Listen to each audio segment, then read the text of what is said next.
Every year, 600 New Zealanders are diagnosed with a group of 6 cancers caused by one virus. We need to take care of our young people because this is a problem that affects young people and then it will affect the rest of their lives.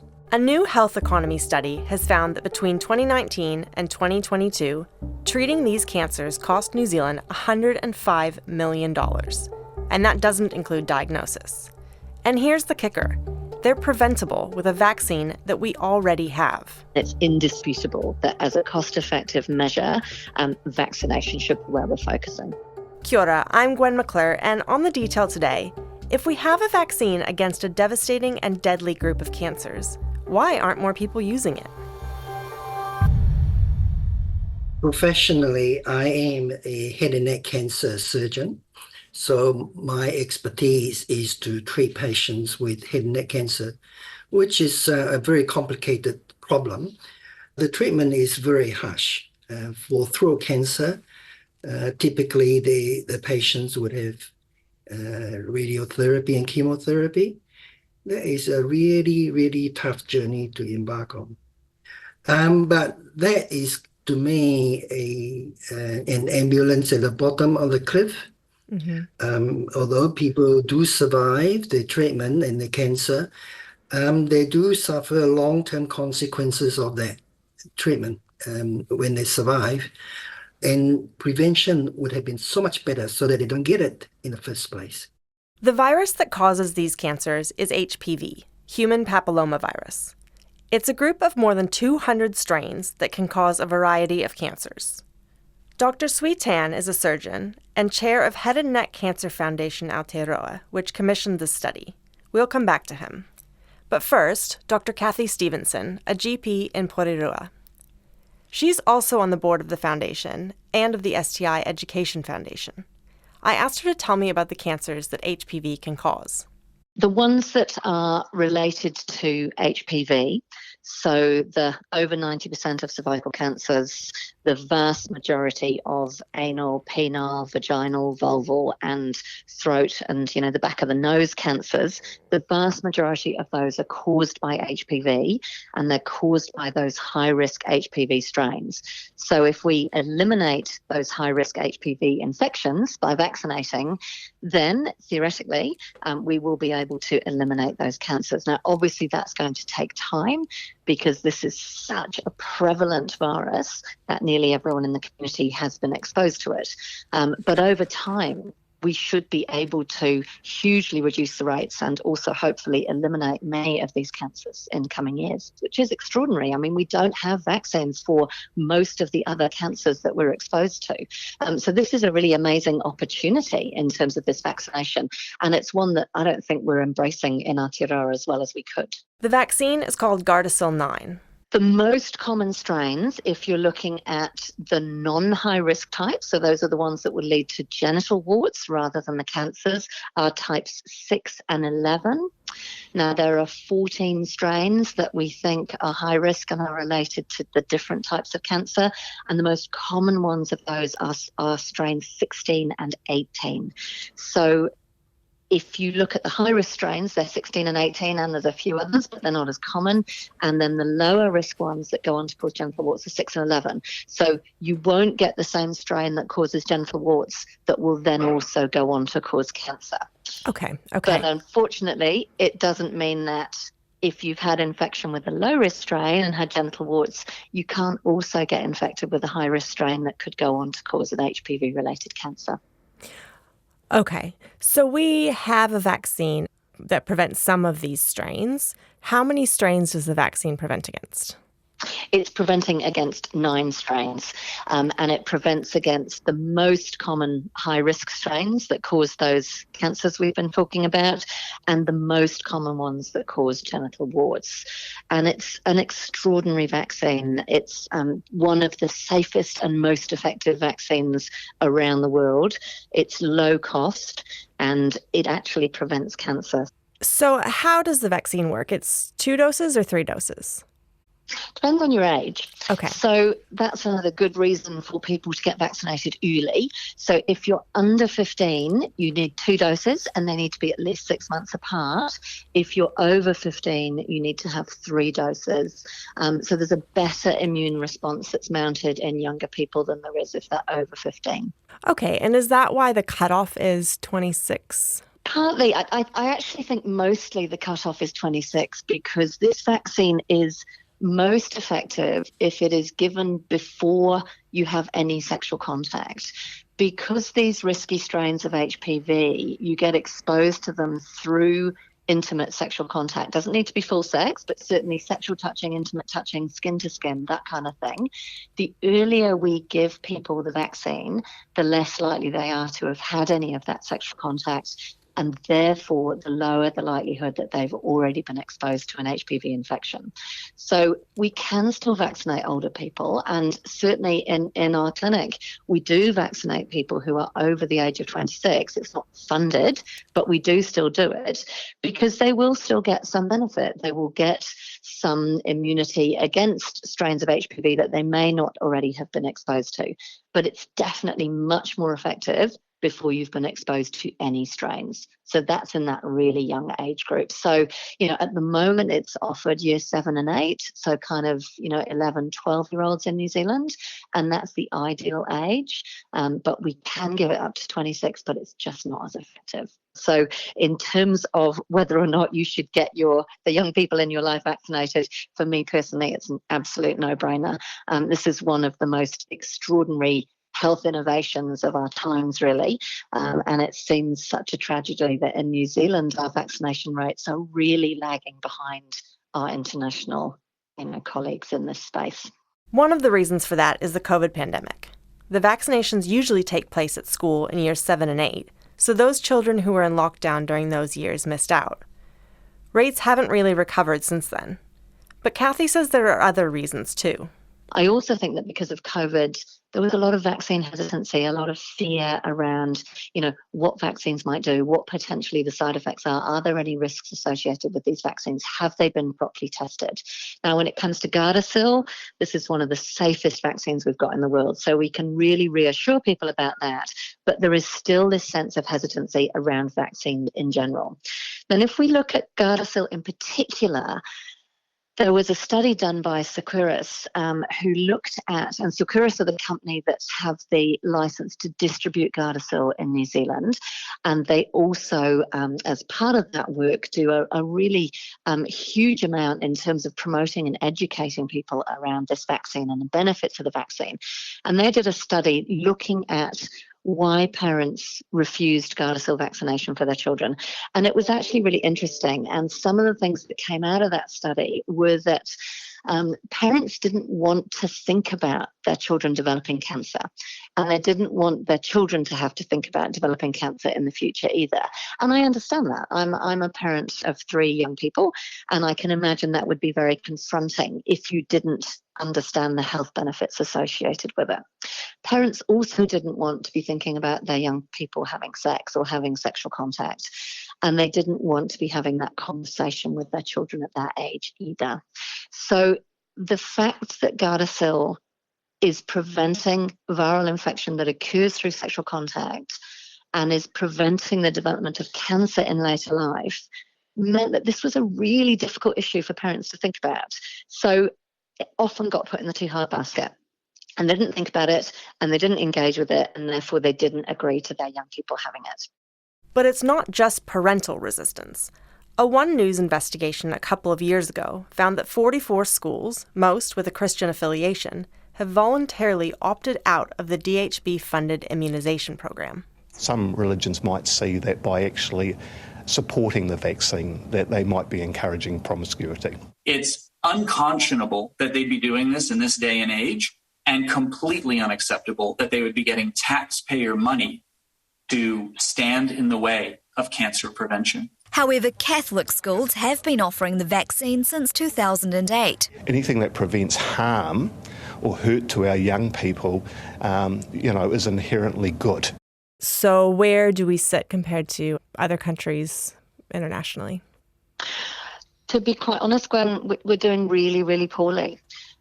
So at best, at the moment, if we just look at a single dose of the vaccine, and a full course of the vaccine is actually 2 doses.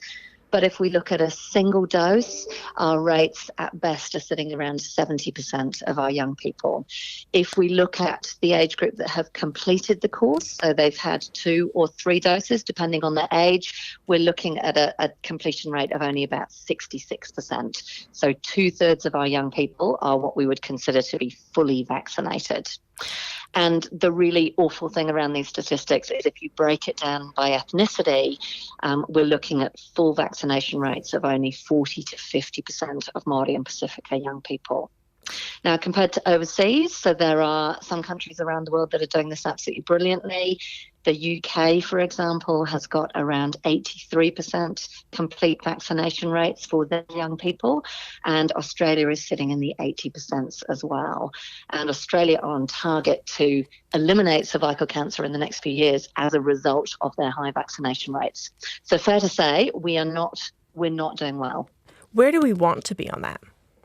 Well, our target that the government has set for us is 75%. So they would like 75% of people vaccinated who are eligible, and we're falling short of that.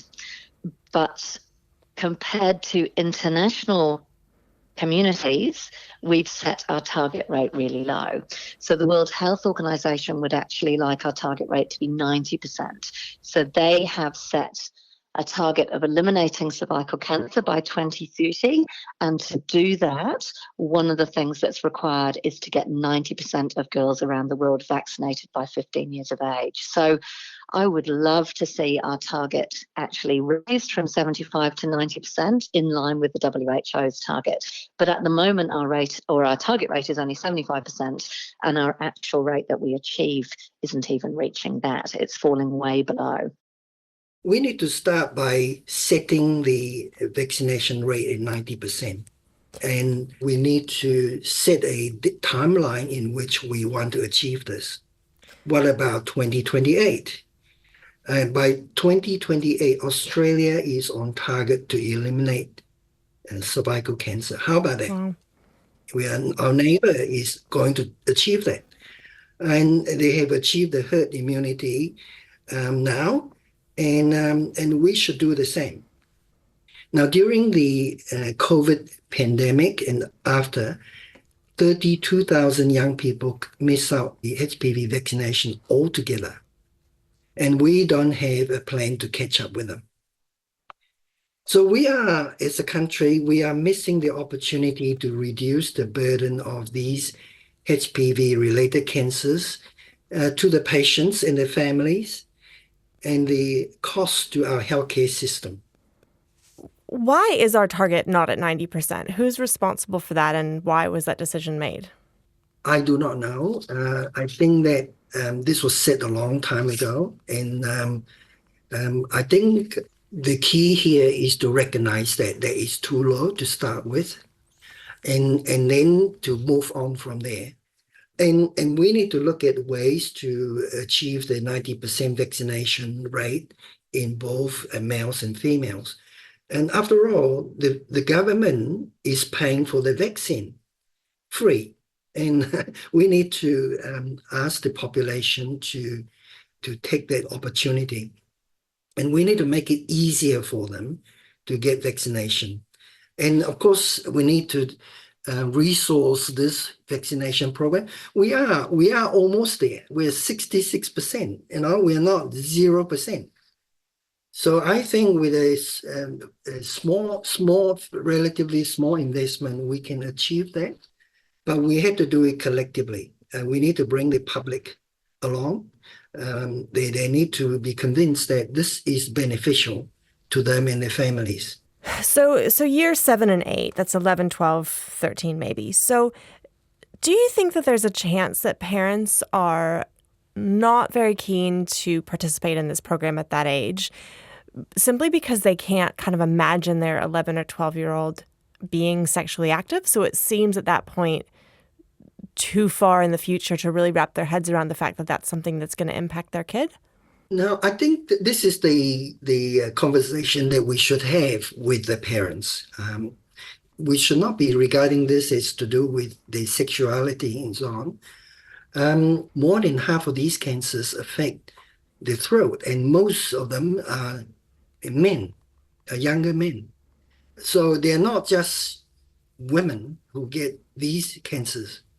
I would like to look at a different way of explaining to the families, the parents particularly, that we are doing this to prevent these young people, these children, getting cancers later on in life. I think that is a better, more accurate message. Mm-hmm. The young people are going to have sex, whatever they prefer to do at some point in time, right? Mm-hmm. And parents are not going to be there to absolutely control them. And so we need to look at this differently. For some cancers, such as cervical, there are ways to detect it early. A year ago, New Zealand switched to a new type of screening test to detect precancerous changes. Instead of the traditional smear test, now people can choose to use an HPV swab that they can do themselves.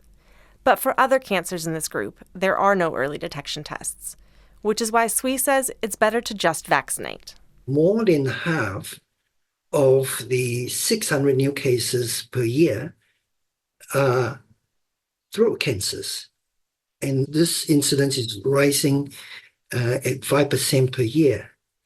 And we don't have a screening program for throat cancer. And if we want to step back and look at the whole picture, clearly vaccinating the population to prevent all HPV-related cancer is the much better proposition.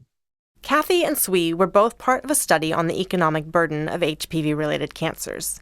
Here's Kathy again. So it was a pretty blunt tool, to be honest. We only looked at the treatment costs once the cancers had been diagnosed. So it doesn't include things like the costs of going to the GP and getting your cancer detected in the first place. It just looked at the treatment costs and the hospital-related costs once these cancers were diagnosed. What we found was that over a 3-year period, the cost of treating these cancers was around 105 million in New Zealand.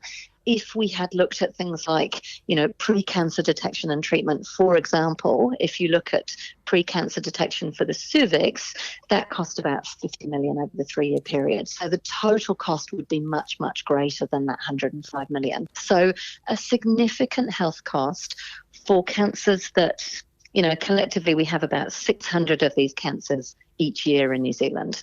So they're very expensive to treat. And at an individual level, what we know is that the treatment can be really, really awful. Often these are detected quite late, and the treatment involves surgery, radiation therapy, and various other types of treatments, and can be really disfiguring and can impact people for the rest of their lives. So, the treatment cost is a pretty blunt tool, and obviously there's a whole lot of other things that affect the people that get these cancers as well. So just doing a bit of quick math, if this was over 3 years, we've got about 1,800 people affected by these cancers. 1,800 people whose lives are greatly impacted, not to mention their families. Absolutely. And friends. Then we've got $105 million just for that treatment cost. That's right. But none of that needs to be happening. These cancers are preventable. Absolutely. And that was really the reason behind doing the study, was to say to the government, we really need to invest not just financially, but actually in terms of resourcing in improving our vaccination rates so we can get close to vaccination rates in other countries and we can start to really impact our cancer figures. Not just because there's financial costs, but as you say, at an individual level, there are huge amounts of other impacts for these people that are affected, and we could and should be doing better. Those of you who did this study, what do you hope to see happen? Well, we would really love the government to prioritise Gardasil vaccination.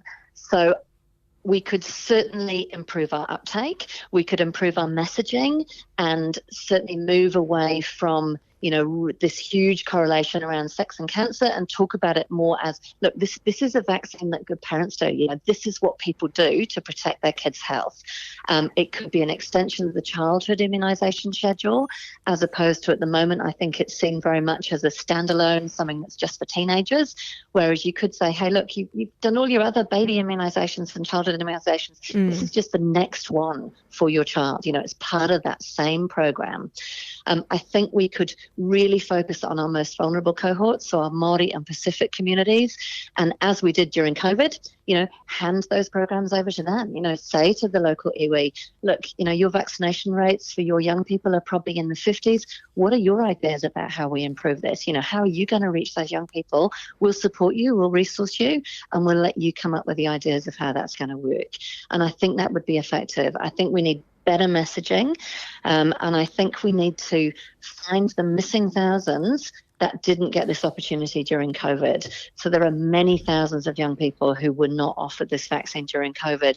And at the moment, there has not been any resource put into trying to identify and reach those young people and offer them this vaccine. Now, GPs are able to do that. We've got a really good immunisation register now, and we can identify those young people. But GPs simply don't have the resource or time at the moment. So again, I think the government needs to prioritise this and look at how do they support primary care to find those young people and then bring them in and get them vaccinated. That's all for today. The Detail is a newsroom production supported by RNZ and NZ On Air. This episode was engineered by Jeremy Ansell and produced by Alexia Russell. Thank you to Dr. Sui Tan and Dr. Kathy Stevenson. I'm Gwen McClure. Ka kite.